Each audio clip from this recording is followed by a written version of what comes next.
everyone. I wanted to bring you an idea I had about learning to jam skate at home here. I'm sure a lot of you are trying different moves and are not quite so stable on your feet, and often we'll use the good old garage wall to practice, holding on, doing our moves, maybe even a rack or something to try different moves, or even a ladder.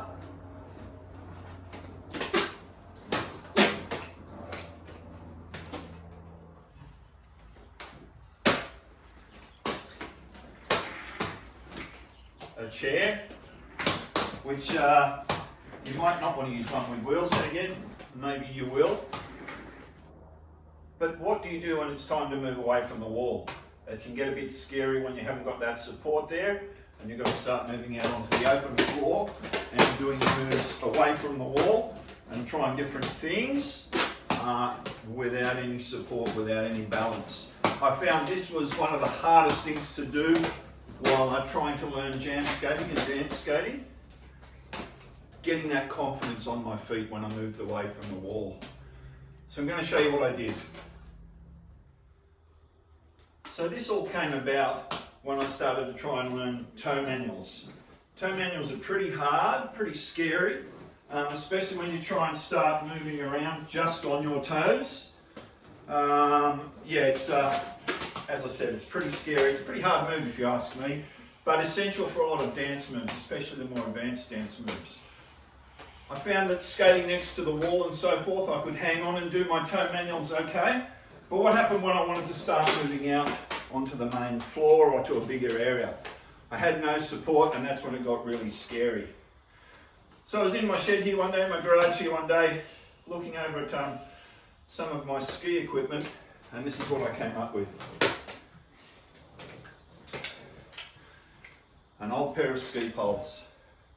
You could do this with old ski poles as I have done, put some rubber bungs on the end, or you could get the hitchhiking poles, which is where these bungs came from. I actually just went to an outdoor store and got the rubber bungs. Cut the poles to the right height, which I find is about a few inches below hip height.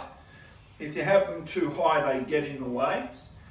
But having these was essential for me smoothly learning toe manuals.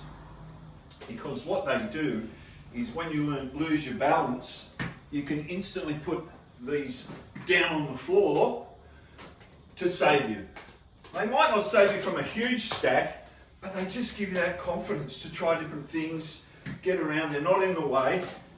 The other thing I find is that because of the way they're weighted and they're kind of a counterbalance on the end of your arms, they make you keep your arms out, away from your body, which is also essential for balance. I find a lot of people when they're trying to learn to skate and do dance moves, keep their arms in a bit close or forget what to do with their arms.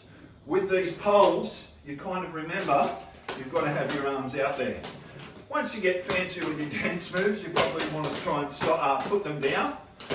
But I found for some of the harder moves, essentially, as I said, the toe manuals, but anything where you're trying to get some more confidence in balance, be away from the wall, I reckon they're great.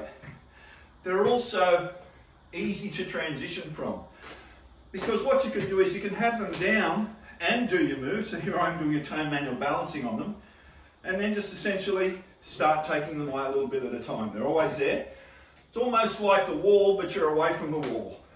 And then when you start moving around, doing any moves, they're always there. They're always that safety barrier until you get to the stage where you can actually, throw them away and hopefully get it all together. So that's what I wanted to share with you all today. Hope you liked the video, and maybe I'll do some more. Cheers.